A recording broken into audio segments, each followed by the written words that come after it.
Like I said, my name is Dusty Rose. I live in Montana, actually. I'm here visiting my son, Alex, who works at, how do you pronounce it again?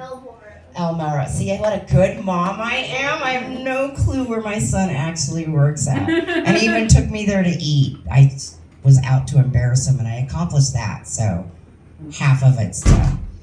Like she said, I do have a lot of jokes about my kid. Because, well, kids are pure comedy. When he turned 18, he was already packing his stuff before graduation. Hadn't even graduated yet, his room is packed. Kid is ready to go. He was out that door, no failure to launch. And I actually had friends call me and they're like, how the hell did you get him out of the house? Mine's still in the basement playing Call of Duty and drinking White Claw. I said, it's real simple. I beat him when he was little.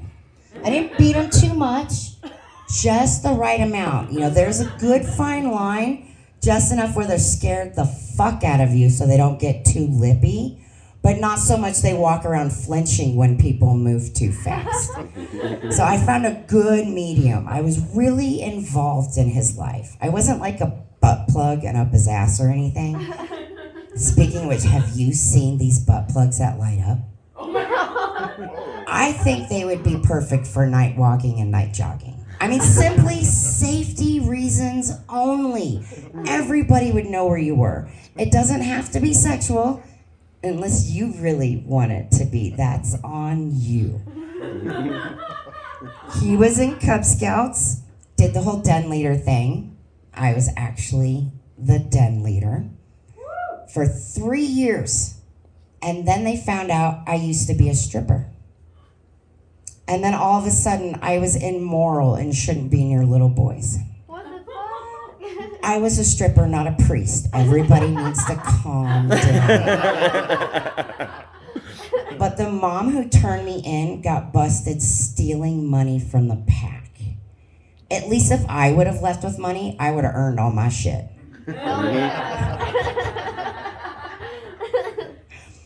When he got a little bit older, I was one of those moms always sneaking with treats because I figured out the way to eavesdrop is to make sure they forget you're there.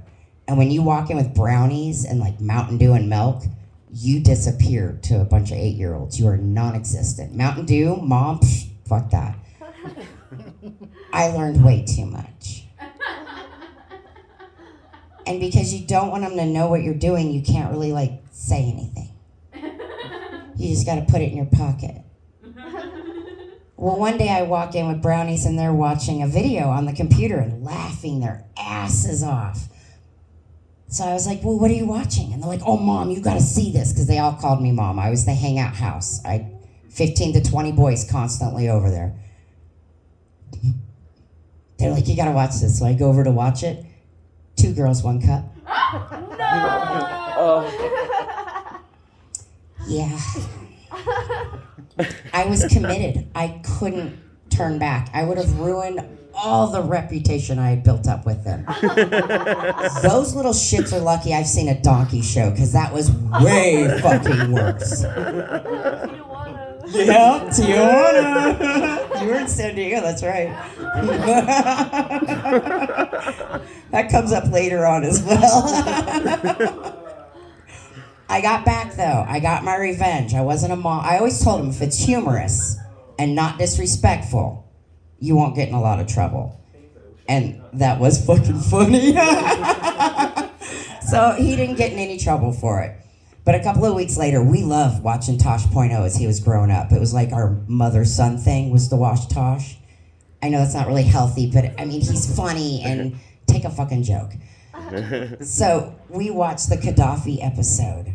I don't know if any of you guys have seen this, but when Gaddafi was captured and killed, people were taking knives and shoving them up his ass. So Tosh.0 is going around the studio and Gaddafiing his staff.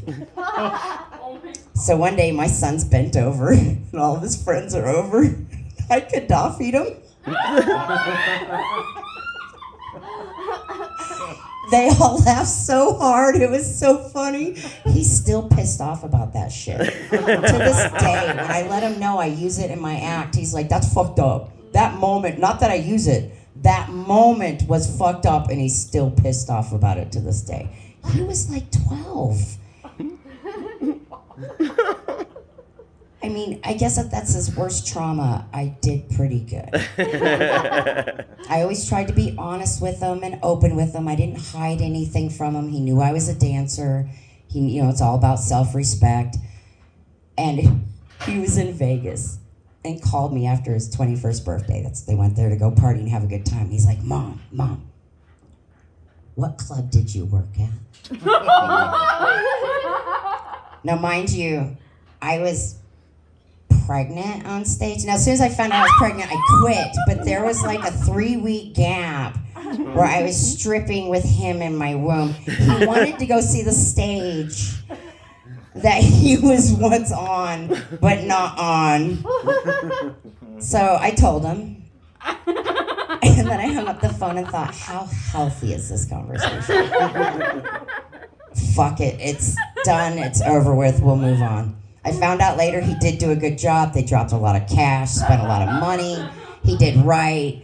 He said he started telling the girls his mama used to be a stripper, and all of a sudden all the other guys had nobody at their tables, and all the girls are hanging around my son and his friends. And they're just looking over like, how do we get them? Come here. How do we? And he's just surrounded by pussy the whole fucking night long. He calls me the next day. He's like, thanks, Mom. Thanks for all the advice. I was like, you are welcome. They enjoyed Vegas thoroughly. And then he moved up here. But before him was the Navy. I joined the Navy fresh out of high school. And I actually had to have a height waiver to join. Because believe it or not, you have to be 5'2" to join the Navy. I am 4'10" and 3/4 inches. Don't forget that 3/4. Because at the DMV, that can make a difference between 4'10" or 4'11". It's all up to them to round it up. Right shirt, good cleavage going. Male or female, tell her it doesn't matter. They all like some good titties. And you might end up 4'11" on that driver's license. And that means a lot in the long run. So if you're looking up here at me and thinking I'm cute because I'm child-sized, you don't want my number. You need a therapist. You might be a pedophile. One of my favorite things about the military was the showers in boot camp. Because if you can't tell, I'm boob height. There's 86 girls in boot camp. I can't look up. That's waterboarding. I can't look down. That's reverse waterboarding with soap. I'm stuck staring at 86. That's 172 tits, just in case you needed the math. For 8 weeks. I loved boot camp. No, seriously, that's not what I loved. I loved the acronyms. Like KISS. Keep it simple, stupid. CYA. Cover your ass. And my favorite of all times, cunt. Can't understand normal thinking. So if when someone says cunt, you get all worked up, honey, you need to rethink yourself. You might be one.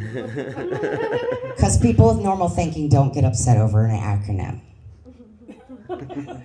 I do love how the military is expanding and allowing women to do more and different things in the military now. However, I think there's a line. I don't think women should be on submarines. We were on a ship and went to Hawaii. A girl got pregnant out to sea. Have you ever seen how small a sub is? They hot rack.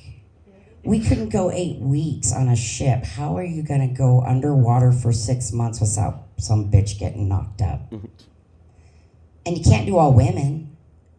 Because if you do that, the only ones coming back are the ones in menopause.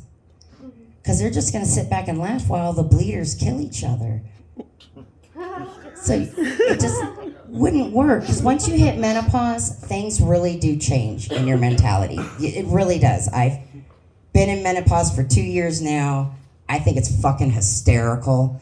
Nothing's funnier in the world. Women were kind of passive, we're timid, we're taught to be that way. And then you hit menopause, you don't produce estrogen anymore. I'm cranking out testosterone. So I'm basically turning into a dude. You know, I'm plucking my facial hair and I'm walking around ramming my cart into people in the grocery store, staring them down like, go ahead, fucker. Try me. I know I'm short, but you don't know how good my aim is. I've been divorced now for about a year, living up there in Montana now, and finally found a decent boyfriend. I know he's a decent boyfriend because he showed me something my husband never did in 20 years. Multiple orgasms. Nice. I actually thought those were a myth. I really did my whole life. And I've been very promiscuous my whole life. So to find out at 46 that multiples are real is actually I should be angry about this, to be honest. I'm 46. I've had a child. I am just now finding out that what's happening in the porns could possibly really happen. And you can not only just have multiples, you can have multiples of different kind. I said thank you at least 1,000 times in that night alone. At least 4 times I yelled, what the fucking why?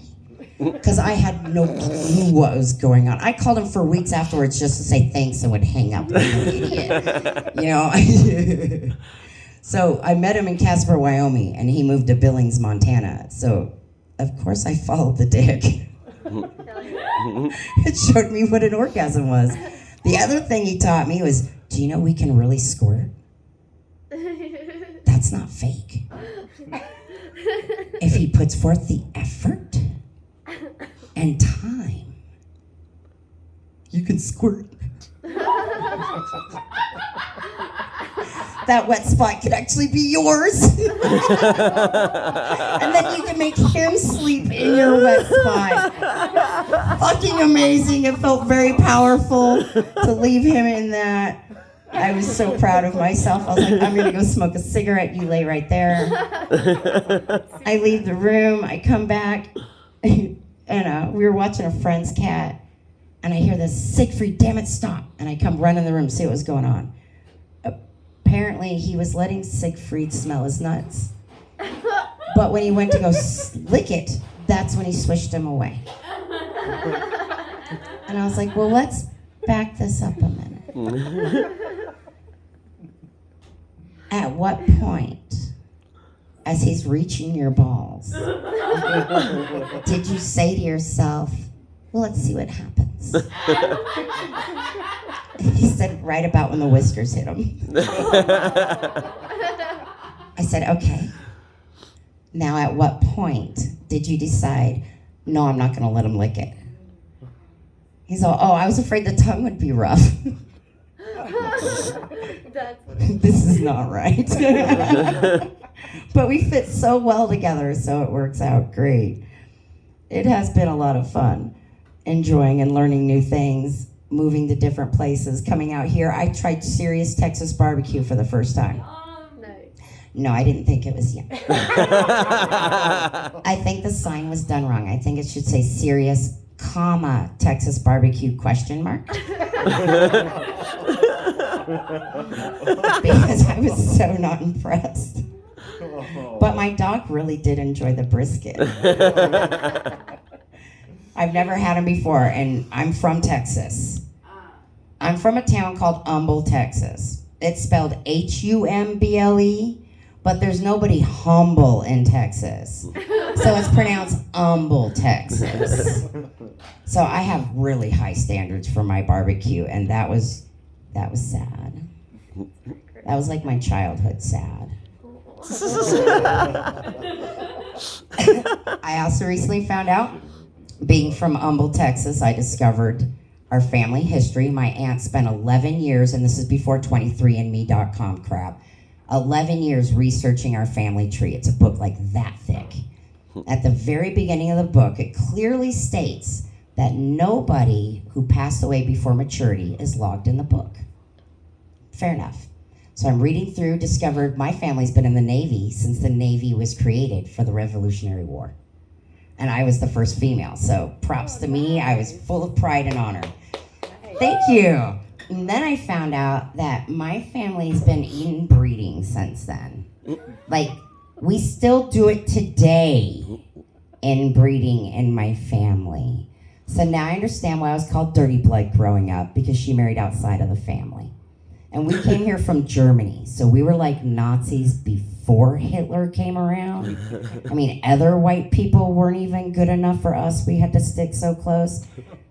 She not only married outside of the family, she married a Jew. So that didn't go over so well in our household. I understand now, but it's okay.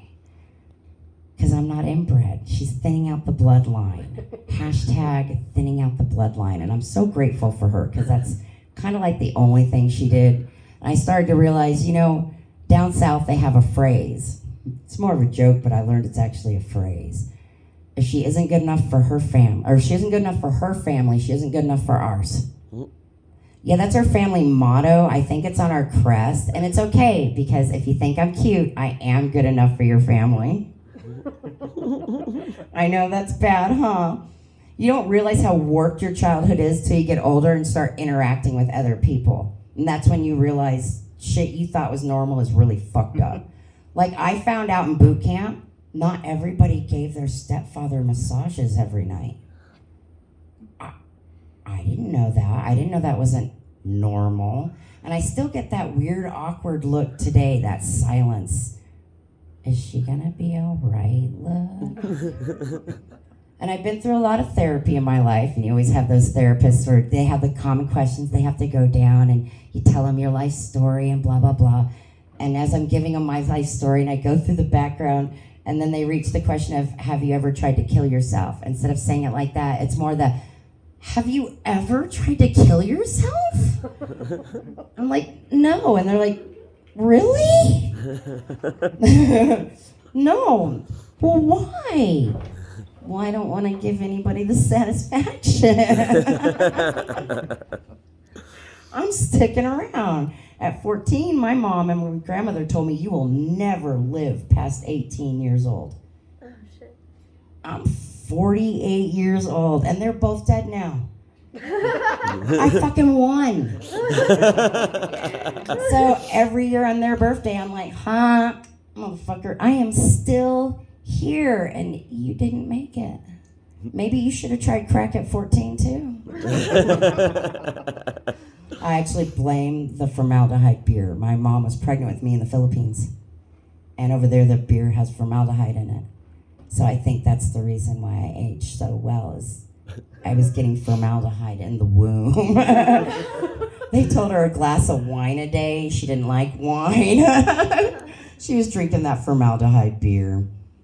Well, I thank you guys so much for your time. I appreciate you coming out and giving me your patience and your attention, and I hope I gave you a couple of teas. I have a YouTube page, Dusty Rose, #comic, and you can find me, all right? Yay. Thanks. Thank you.